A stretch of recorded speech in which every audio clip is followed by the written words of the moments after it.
మనము సరిగ్గా ఓటు వెయ్యనీయకుండా మనకి ఎన్నో అక్రమాలని లేదంటే దౌర్జన్యాలని మన మీద రుద్దే ప్రయత్నం చేస్తారు. ఎందుకంటే మోసం చేసి గెలిచే ప్రయత్నం చాలా చేస్తారు.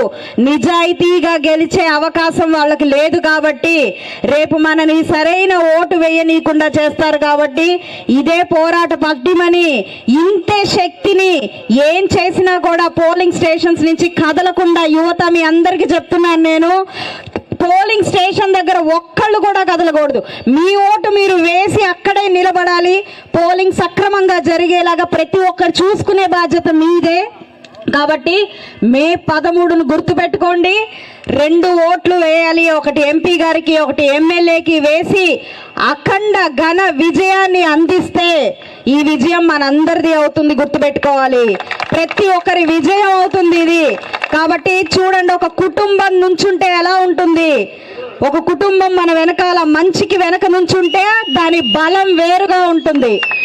అదే అవినీతి పరుడు కుటుంబం చూశారు కదా, అవినీతి పరుల కుటుంబం ఏమైంది, వారి కుటుంబ సభ్యులే బయటకు వచ్చి ఓటేయద్దు అని ప్రచారం చేస్తున్నారు.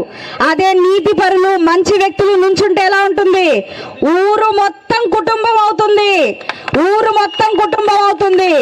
అద్భుతంగా అభివృద్ధి చెందుతుంది.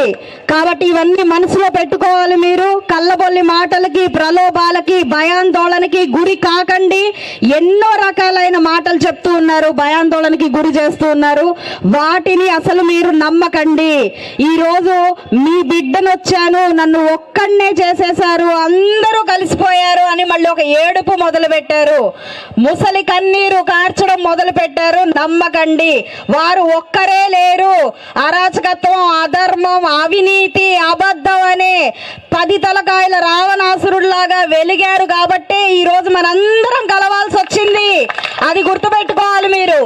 అంతటి అరాచకాన్ని మనం ఖండించాలి, పంపించాలి, జైలుకు పంపించాలి అనంటే ప్రతి ఒక్కరు కావాలి. ఈరోజు ముగ్గురం కాదు, అంటే జనసేన, బీజేపీ, తెలుగుదేశం కలవడం కాదు, ప్రతి ఒక్కరం కలిసి కట్టుగా మనం ఈ ఘన విజయాన్ని సాధించాలి. ఇంతటి అఖండ స్వాగతం పలికిన ప్రతి ఒక్కరికి ముందుగా మన యువతకి పేరు పేరున నమస్కారం చెప్తూ ధన్యవాదాలు చెప్పుకుంటూ ఈ అవకాశం ఇచ్చిన ప్రతి ఒక్కరికి కూడా నేను పాదాభివందనం చేస్తున్నాను. మురళి అన్నకి ప్రత్యేకమైన కృతజ్ఞతలు చెప్తున్నాను, మేనీ అన్నకి ప్రత్యేకమైన కృతజ్ఞతలు. మన శ్రీవల్లి గారిని మీరు తప్పకుండా ఆదరించాలి. అక్క నా కోసం నా వెంటే ఉంటానని హామీ ఇచ్చారు. మీరందరూ కూడా మమ్మల్ని ఆశీర్వదించాలని కోరుకుంటూ సెలవు తీసుకుంటున్నాను.